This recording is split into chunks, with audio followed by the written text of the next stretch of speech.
Dalam video ini, cikgu akan terangkan bab 12 pengendalian data iaitu subtopik 12.1.3 perwakilan data menggunakan plot batang dan daun.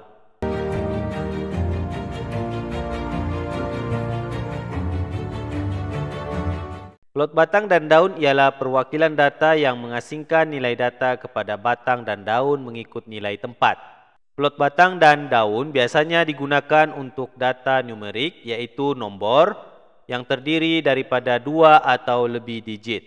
Misalnya, bagi data 2 digit, digit pulu menjadi batang dan digit sa menjadi daun. Selepas ini cikgu akan tunjukkan dengan menggunakan contoh supaya kamu lebih memahami konsep plot batang dan daun ini. Contoh pembinaan plot batang dan daun. Data di bawah menunjukkan markah ujian matematik bagi 20 orang murid di sebuah kelas. Wakilkan data itu dengan plot batang dan daun. Ya, perhatikan ini merupakan markah bagi 20 orang murid dalam ujian matematik. Perkara pertama yang perlu kita lakukan adalah kita susun dahulu data ini mengikut tertib menaik.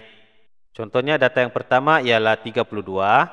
Maka kita akan padamkan ataupun tandakan pada bahagian data asal ini untuk mengelakkan data tersebut berulang ataupun tercicir apabila kita susun mengikut tertib menaik. Seterusnya, data yang seterusnya ialah 50. Diikuti oleh 52, seterusnya 56, 58, 59.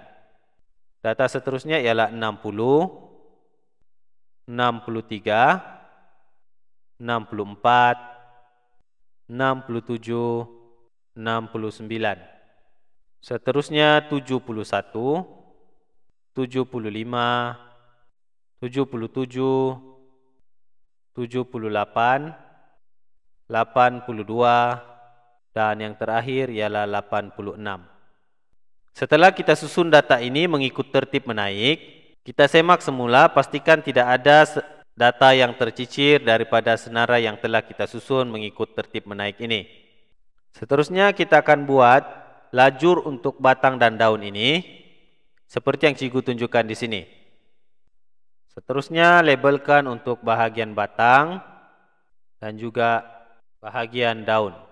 Bahagian batang ini akan mewakili digit pulu, manakala bahagian daun ini akan mewakili nilai digit sa. Seterusnya kita akan masukkan nilai data tersebut mengikut susunan batang dan juga daunnya. Contohnya 32. 3 kita letakkan pada kedudukan batang, manakala 2 pula kita letakkan pada kedudukan daun. Seterusnya untuk data 50, nilai pulunya kita letakkan 5 pada batang dan nilai digit kosong pada daun. Begitu juga data yang seterusnya yaitu data 50 yang kedua, kita tuliskan kosong yang kedua. Seterusnya untuk 52 pula, kita letakkan nilai 2 pada daunnya.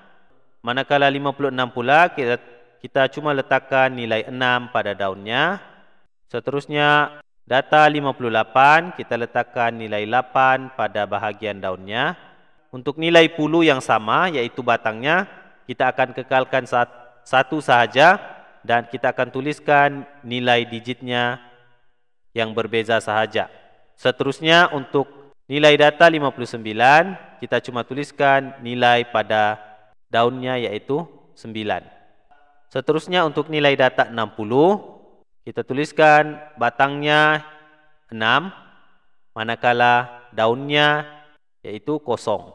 Seterusnya untuk 63, kita hanya tuliskan nilai daunnya yaitu 3, karena nilai batangnya kita telah tuliskan di sini yaitu 6.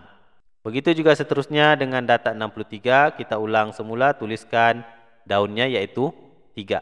Seterusnya sambung lagi untuk data 64, data 67, dan data 69. Seterusnya untuk nilai data 71, kita letakkan nilai batangnya yaitu 7, manakala nilai daunnya 1. Seterusnya untuk data 75, kita hanya masukkan nilai daunnya yaitu 5, karena nilai batangnya telah kita tuliskan tadi yaitu 7. Seterusnya untuk nilai data 77, kita hanya masukkan nilai daunnya yaitu 7. Dan data seterusnya yaitu 78, masukkan nilai daunnya yaitu 8. Dan seterusnya data 82, masukkan nilai batangnya 8, kemudian masukkan nilai daunnya yaitu 2. Dan yang terakhir data 86, kita masukkan nilai daunnya sahaja yaitu 6, kerana nilai batangnya kita telah tuliskan sebentar tadi. Seterusnya tuliskan kekunci, yaitu petunjuknya. Contoh kita tuliskan di sini 3, 2, bermakna 32 markah. Seterusnya yang terakhir, tuliskan tajuk bagi plot batang dan daun ini, yaitu markah ujian matematik bagi 20 orang murid. Oke, itu sahaja untuk penerangan berkaitan dengan perwakilan data menggunakan plot batang dan daun. Cikgu harap kamu dapat selesaikan masalah yang berkaitan dengan subtopik ini.